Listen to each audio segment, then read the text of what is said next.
Hello everyone and welcome back to my channel. Are you tired of going to the range only to find the target stands shot to pieces and useless, or the last guy stuffed them all in the storage container and they all tangled up like a barrel of monkeys? Well, in this video I'm going to show you how to turn this into this.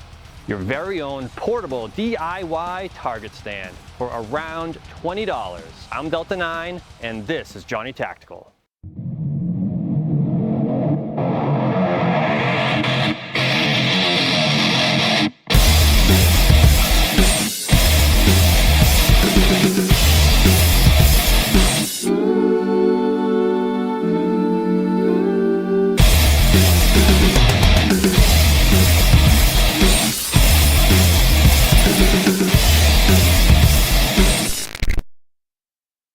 All right, here's what you're gonna need. Here is your material list. You're gonna need two 2x3x8 studs. You're gonna need some scrap plywood, roughly about 4 feet by 2 feet. And you're gonna need 2 boxes of screws. One is like 2.5-inch screws and the second is 1.5-inch screws. You can find these at your local hardware store, or you can use the scrap wood you've got lying around in your garage. And I know your wife isn't pestering about you to get rid of it, but you can tell her you saved that wood for such a time as this. So that's your materials list. Now for tools, what you're gonna need is chop saw, like a miter saw, cordless drill, table saw, a circular saw, measuring tape, a T-square or speed square, and of course, a pencil. All right, in my last DIY video, I had a lot of comments about my crappy Ryobi tools. I heard you keyboard warriors, and I just want you to know that I went out and spent a ton of money and I bought some quality DeWalt tools. So this project is 100% assembled by expensive, less crappy than Ryobi DeWalt tools. Okay, so I'm gonna have you measure the shortcuts first. That means each section of the studs you're gonna measure. All the measurements are gonna be on your screen. We're gonna start with the longest measurements first and work our way down to the shortest measurements. We're gonna do our shortcuts first, and after that, we're gonna run them through the table saw and rip them down. Those are our rip cuts or our long cuts. Okay, so once you've done your shortcuts, we're gonna do the long cuts or the rip cuts second. That's gonna make it a lot easier to manage the boards going through the table saw, and it's also gonna give you 2 exactly equal pieces. So that's why we're gonna do our rip cuts second. Okay, so once you have all your pieces cut, we're just going to assemble. So we'll start with the base, and we're gonna assemble the base just like this. We're going to lay them out on a table so you have a nice flat surface. Try to keep everything flush.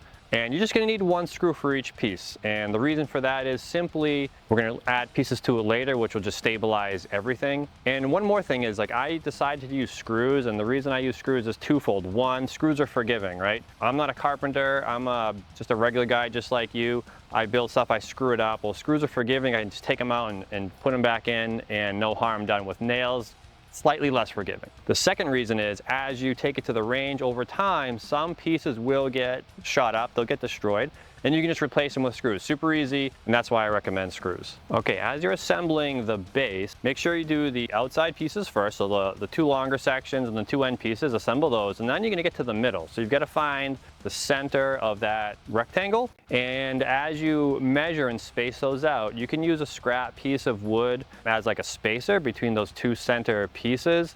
That will ensure that when you drop your target stand in, it's gonna fit. If it's too tight, I mean, you can fix it up a little bit by shaving some of the wood down, but it'll save you some headache if you just use some wood spacers, like some scrap pieces as spacers. As you assemble it, it'll help keep things square as well. Just make your life a little bit easier. Okay, after your base is assembled, we're gonna move on to the frame. That's the tall part, the upright part of the target stand. So again, it's just 4 pieces. Assemble those pieces end to end, 1 screw each again, and then leave about 6 inches at the bottom for the feet. Once you've done that and you've got those 4 pieces together and you've got the 6-inch feet left, go ahead and pick up some scrap pieces that you have left over. They should be roughly around 7 inches long, and then just miter each end of those pieces. That's gonna give you like corner braces, the 4 corners of your upright target stand. I know it's kind of overkill structurally, and I get it, but it will keep everything straight and square.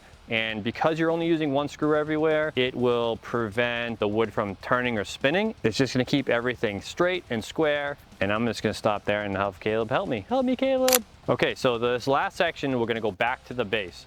We're going to cut our plywood, or if you don't have plywood, you can use barn board, planking, or if you like pallet guy, you've got pallet wood lying around. You just need long, flat pieces that you can screw down onto the base. Somewhere between 1/2 inch and 3/4 inch is fine. You don't need anything thicker or heavier than that.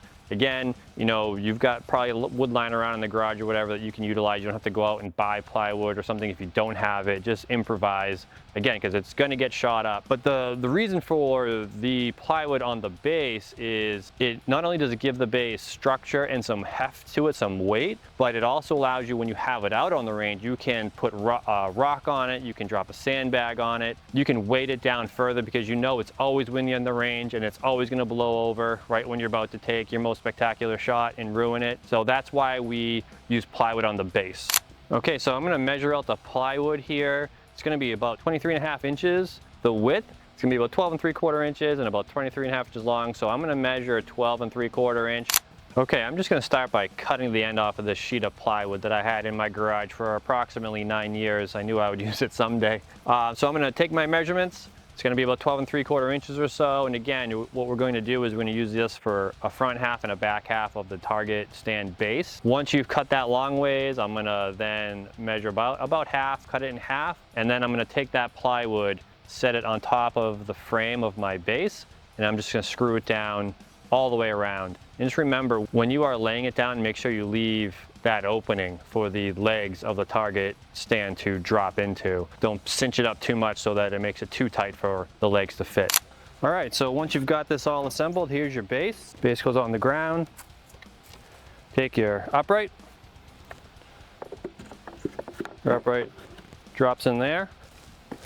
And you take your target backer. So it's just cardboard, whatever, you know, you can use scrap cardboard, you can buy target backers, and you're just going to staple it onto your frame.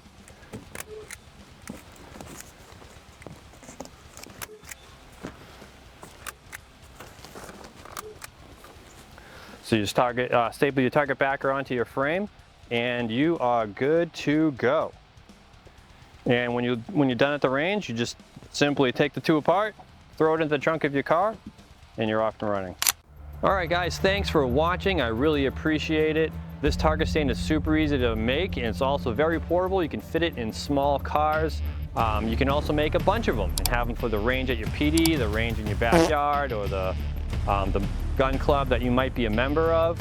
If you need more help or step-by-step directions, you'd like to see it in writing, you can go over to my website at johnnytactical.org. You go under my downloads, you'll find the plans there. I'll leave a link as well in the notes, and I appreciate you.